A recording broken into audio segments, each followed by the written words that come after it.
अस्सलाम वालेकुम वरहमतुल्लाहि वबरकातुहू। दोस्तों, एक नई कहानी जन्नत की मिट्टी।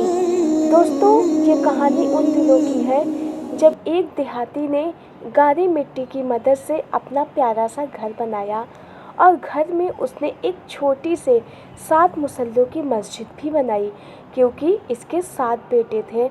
अब जब घर की तामीर मुकम्मल हुई तो उसने अपने बेटों को बुलाया और कहा कि मैं चाहता हूँ कि मस्जिद की लिपाई जन्नत की मिट्टी से करूँ।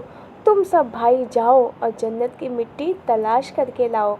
अब बेटे तो परेशान हो गए, जन्नत की मिट्टी, जन्नत की मिट्टी, जन्नत की मिट्टी हम कहाँ से लेकर आए। लेकिन अब बाप का तो हुक्म था, तो उन बेटों को तो जाना तो पड़ेगा ही, ढूंढना तो पड़ेगा ही। तो लिहाजा वो सारे बेटे निकल पड़े जन्नत की मिट्टी की तलाश में। लेकिन उनका जो 7वां बेटा था वो बीमार था और उसे घर पर ही रुकना पड़ा। सारे बेटे चले गए जन्नत की मिट्टी ढूंढने, सबसे छोटा बेटा 7वां घर पर ही रह गया।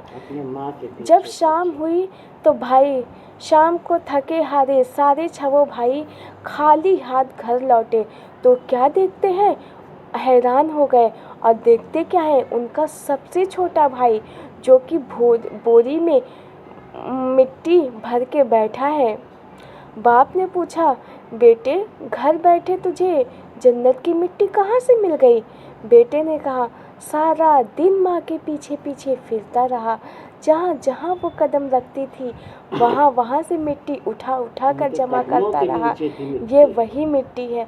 बेशक अल्लाह ताला ने भी फरमाया है कि ए बंदो, तुम्हारी माँ के कदमों में जन्नत है। तो जहाँ से उसकी माँ ने कदम रखा वो सारी हिस्से का जन्नत की मिट्टी हो गई। बेशक सुभान अल्लाह।